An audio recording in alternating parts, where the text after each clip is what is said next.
The calls that y'all were once making on a daily basis, they start getting a little rare. Still, you may not notice it. But then the dates become the maybe next week, or my schedule is a little busy, and let me just kind of pause here because I don't want to create any anxiety. You have some people that enter relationships with very busy schedules, but we're going to have to track this because I do want you all to be honest and pay attention to it. When that emotional energy just suddenly begins to disappear. And the future plans, this is how you know something's not right. The future plans quietly begin to vanish. You know, when y'all talked about the weekend getaway or the trip to the cabin that y'all planned would take, and now all of a sudden there's no discussion about it, and all of a sudden no closure, no clarity, but you find yourself being more and more confused.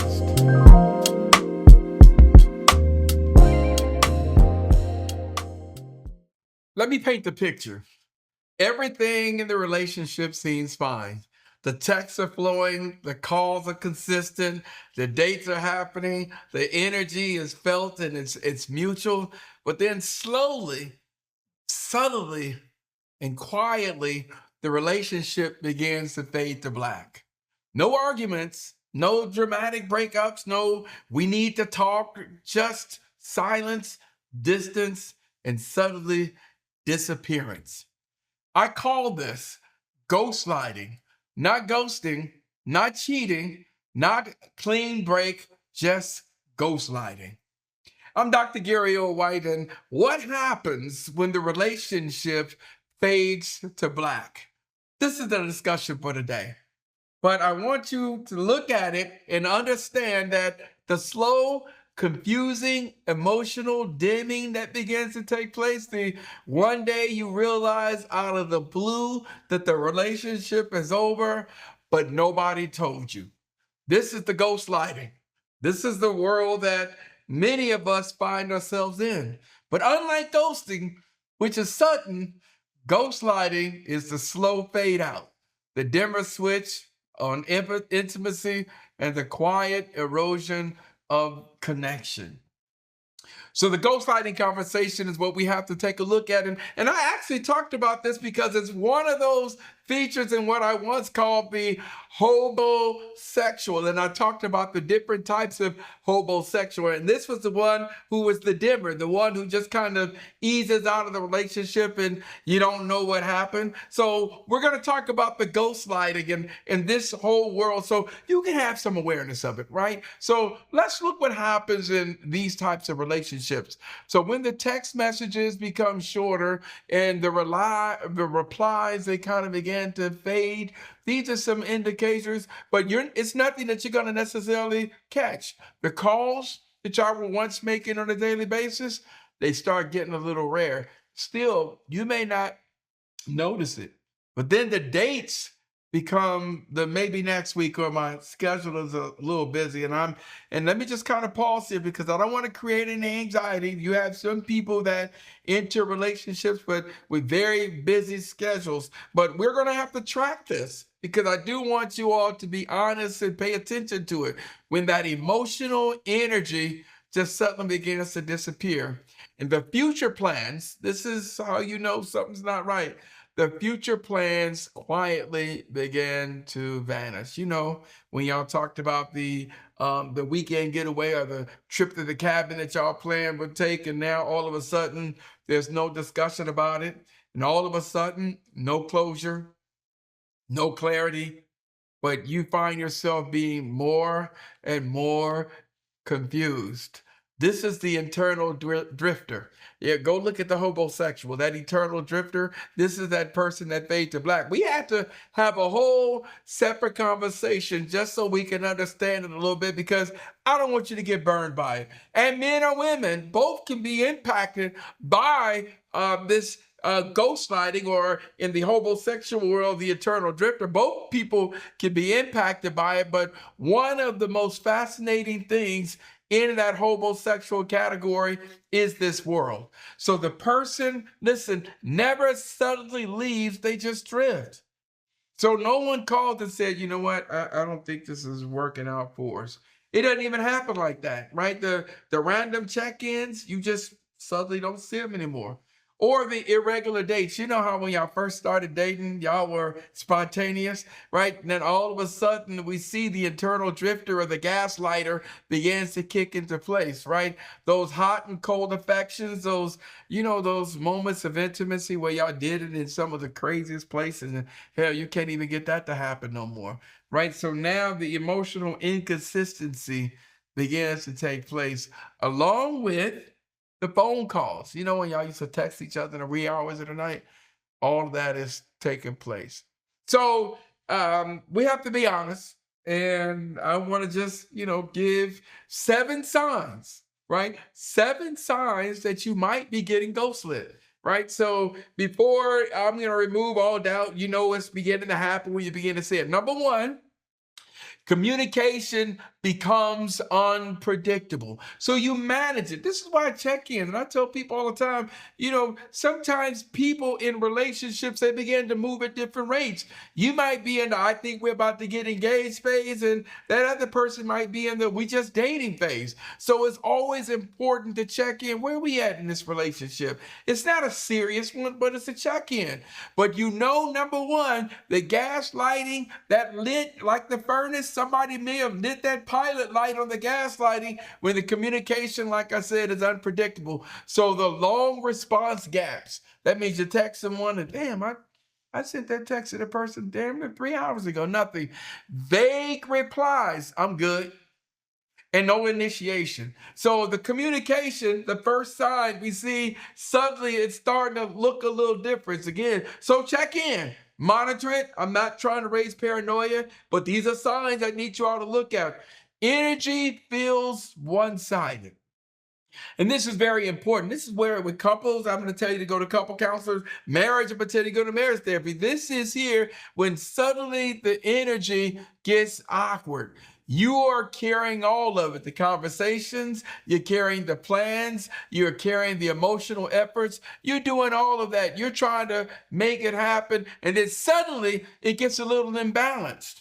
You find yourself, because when you're honest and authentic with yourself, you know that you are damn near putting 80% of it. I'm one of my favorite songs by Teddy Pendergrass, and I know old school, that's me. Don't hate me, right? But he said it feels good loving each other. And he talks about 50-50 love. So gaslighting, that number becomes more and more and more lopsided. So pay attention to the energy. Pay attention to when you begin to see that suddenly the effort between you two is no longer balanced. So that's number 2. Number 3, intimacy declines. This is for men and women. I told you everybody can be gaslit in terms of the ghosting here. So it can happen. The ghostlighting can happen to everybody, right? It doesn't discriminate. But the intimacy begins to decline. Less affection, less warmth, less emotional depth. So that part there, because intimacy is not always a matter of sex. Intimacy is that at one point y'all did enjoy holding hands. You did enjoy just sitting down and watching a movie together. Some people become emotionally deficient. You know it because you're trying. All of a sudden, that ghostlighter, that person who's ghosting in that relationship, now all of a sudden, if the idea of just sitting together, all of a sudden, if we're going to do this, then I'm going to go out. So you begin to see the intimacy, the touching, the holding begins to decline. And obviously, even the sex begins to kind of diminish a little bit, or the energy and the effort when it was once successful. And now it seems like it's a little something different. It may, in terms of number 3, the intimacy declining, you begin to see it.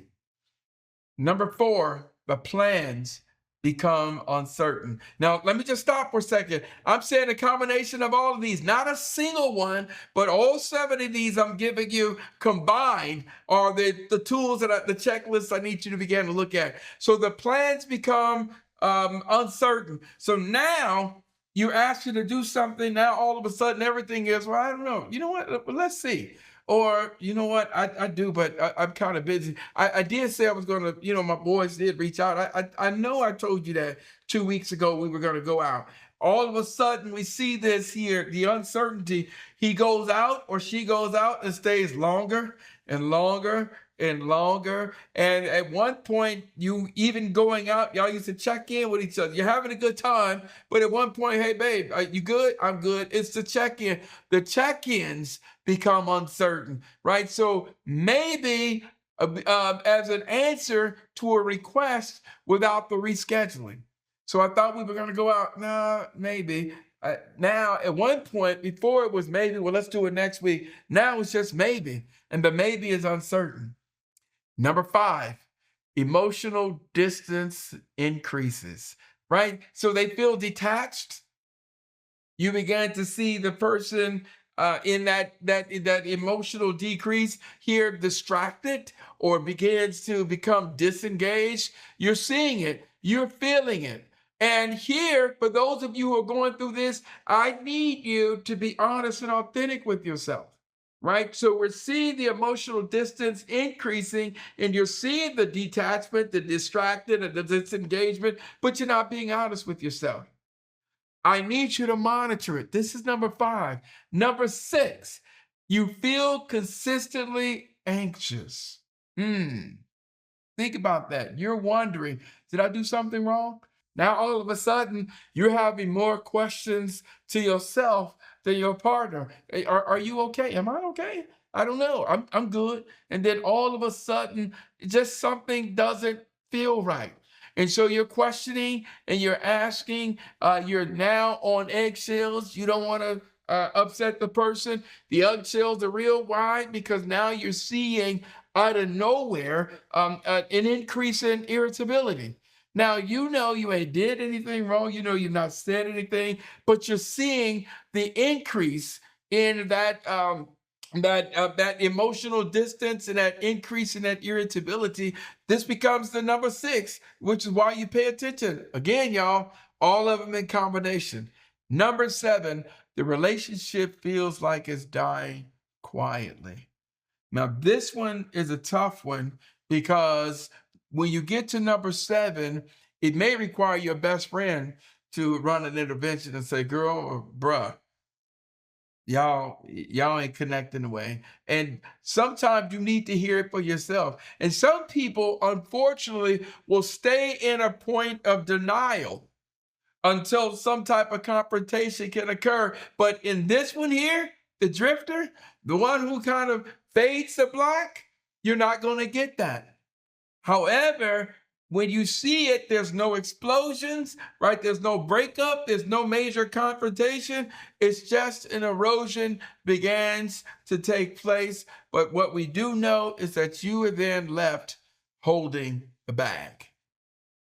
So these signs here, I need you all to look at them in combination, because when it happens, it can become painful and it can have some long-term effects. It can have effect on future relationships, even your ability to attach again, because you've been ghostlighted and now all of a sudden you have an increased paranoia. But here's what I'm going to say to you. I don't want you to get that far. I don't want you left holding the bag. So I'm going to give you some things I want you to do to combat whether or not, if this gaslighting, if you began to experience it, meaning you done got to number 6, but you still denying yourself. I'm going to give you some recommendations. Number 1, right? This is to prevent the gaslighting or to stop it, right? Or to make if you're going to sever it, to make it a clean one and not just a fade. Number 1, address it directly. Calmly ask, I've noticed some distance. Are we okay? And clarify the assumptions in that regard, right? You can be very concrete and give examples, but address it directly. This is what I'm saying. Now, you got to understand, though, this person here is going to say, I'm good. Nah, I don't know what you're talking about. So give the examples. So be honest with it. Number two, observe the patterns, not the excuses. So consistently reveal the truth. When you see something, no, I noticed, for example, I call or I text, you used to get back with me. You used to get back to me about an hour. I text you at 9 o'clock in the morning, and then I don't hear back from you until 5 o'clock and the text is short. I'm on my way home, or I'll call you later on. So we see it makes sense if your partner's going through something, but when right, this is about being honest and authentic with yourself. When you know that your partner, there's nothing going on, it's just that text happened at the end and the gap has occurred, then I want you to observe the patterns. Pay attention to them, and then always check in and ask. Number three, stop over pursuing. Now, this is a tough one, right? You chasing often increases the imbalance. You're trying too hard. And because the fade to black is occurring and you are in denial that the fade to black is occurring, so what happens as the energy begins to go down, and then all of a sudden your efforts or your pursuing begins to go up. And so the imbalance is occurring even more. So we combat it by telling you to stop over pursuing. If you see it, if you feel it, if you're experiencing it, if you've had the conversation about it, then be real with yourself. Because why? Number four, I need you to protect your self-worth. Someone's withdrawal is not always your failure. And from a spiritual standpoint, sometimes God will move people out of your life, and we'll be denial of the fact that God's trying to move some people out of your life. But protect your self-worth, right? So don't do anything that when you look back, you begin to regret all the efforts that you are doing to try to save a relationship that is eroding. Remember, nothing has happened. The biggest thing I need you all to understand about this is that it's not connected to an event. So number five, set emotional boundaries. Remember, you all, I'm talking about how to combat this. So set the emotional boundaries. Silence without explanation is information as well for you, that you are communicating and that person becoming more and more silent. There's nothing more frightening than you and your mate in the same house, and y'all could be in that house together for 4 hours and nobody said anything to each other. You didn't came to visit him, or she didn't came to visit you, and you have the silence or the distance even in your presence. Set the emotional boundaries, right? The silence without the explanation, it demands it. The information for you, keep track of it. Accept reality early. That's number six. And it's scary. And yes, it does hurt. And yes, it's painful. But don't romanticize the disappearing effort. You see it taking place.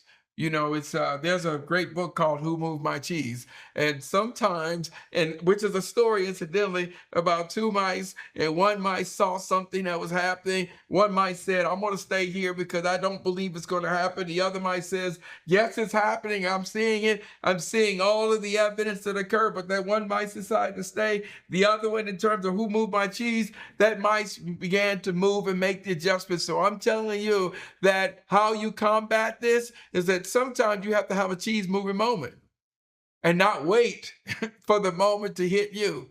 So accept the reality. Engage in that cheese moving moment, to use that analogy. And then seek closure internally if needed. That means with yourself, right? Not everyone gives an explanation. And one of the more painful things is that when you believe that you need an explanation in order for that relationship to end. And sometimes that's not going to occur. But you have to do that inventory for yourself, for the person on the receiving end of this. If you don't catch it, if you don't take heed to the things that I'm saying, if you're not engaged and intentionally trying to combat it, then what's going to happen is the confusion. It's going to result in self-doubt. You're going to be living day to day with increased anxiety, emotional going over and over again. Loss of trust begins to take place, and then the feeling of a rejection kicks in, and it is absolutely overwhelming. But the ghostlighting breakup is a little different. And the ghostlighting breakup, when you don't catch it, it hits harder in a different type of way because it's little unique. I told you, because there's no clean ending. She never said that it was over. It just ended, and it doesn't make sense, right? There's no emotional resolution. There's nothing, no final conversation where the person has explained to you why the relationship is no longer valuable. So the impact is that what makes the ghostlighting disappearance so difficult, because you don't get that emotional resolution, and there's no narrative closure. There's no story that you can tell yourself, and there's no story that you're going to get from that person. The only thing you left with was questions and more questions and more questions, and the embarrassment and everything is involved with it. Now, I'm just talking about ghostlighting in just two relationships. What y'all need to understand, this ghostlighting also happens when children are involved. Yeah, pause for a second. Everything I told you, you were just thinking about a couple. But ghostlighting happens in relationships as well. Even when you take under consideration with the significant number of children that are being raised in single parent homes, I can almost assure you, in some of the, not every one of those breakups were harsh. Not every one of them were the result of adultery or financial constraints or mental health or substance abuse. There are relationships that result in where a child is left abandoned because of the ghostlighting. That's the story way back in the day that you would hear with the grandparents, but the daddy, you hear the story that he went out for a loaf of bread or some milk or never came back, as a form of ghostlighting, where the people, the family left, don't know what the hell happened. So when it happens in a family dynamic, it has, the damage has multiple generational implications. So now the children are emotionally unstable. The children who can't make sense of it, and their brains haven't developed enough to make sense of it. So the confusion about attachment begins to kick in. Now that youth attachment, and then what happens when they become adults, and now adults have difficulty attaching because of the fear of loss. We see that the fear of abandonment. Right? These are things that children are impacted, and then it shows up in adult relationships. Don't y'all know that you have adults who have attachment issues and abandonment issues, and it impacts relationships? When the relationships start getting more serious, you see both of these type of things kick in. But for children, the fear of abandonment is real because they can't reconcile it. Even in their developing brains, it doesn't make sense. And so you have inadvertently created the internalized insecurity. So the impact on children is real. The children, as a result of the ghostlighting parent, is that the children learn that love can disappear quietly and quickly. Children will learn from the ghostlighting parent that people withdraw without explanation, and emotional safety is something that's very fragile. So when we take a look at it, right, this shapes their future. It shapes their trust patterns as they go from young teens to young adults. It impacts their self-esteem, and it impacts their attachment style. So we see that what happened to the ghostlighter, when reality, we just talked about the impact on, I'm just going to call it the victim. We talked about what happens on the person who's been ghostlighted, but I can guarantee you the ghostlighter, the person, it's likely something happened to them too. And I'm talking about childhood traumas that could have shown up in terms of some of the early emotional wounds that they have experienced. And I mean confrontation, vulnerability, avoidance, emotional discomfort. Something happened where individuals who engage in this behavior, some clinicians may argue, is connected to their childhood traumas. We see that ghostlighters, it impacts their attachment issues. Some from that trauma in past relationships. Y'all heard the term hurt people hurt people. Well, we see it in terms of that attachment, particularly that form of attachment called avoidant attachment, where closeness feels unsafe, overwhelming, and threatening. So instead of getting too close, something's not right, then they detach. Ghostlighters, you really see them showing up, excuse me, in that attachment world. And so the ghostlighter, the abandonment wounds are real, and those who fear abandonment sometimes become abandoners. So leaving first, withdrawing slowly, and avoiding emotional ending is how their method of abandonment. So the adult aftermath is that the weapons, I call them the weapons of Black destruction. Unhealed trauma doesn't just hurt the individual, it impacts the partner, the family, the children, and the emotional ecosystem. So I'm Dr. Gary L. White. This is my truth, and this is the discussion that I offer up for you. Thank you.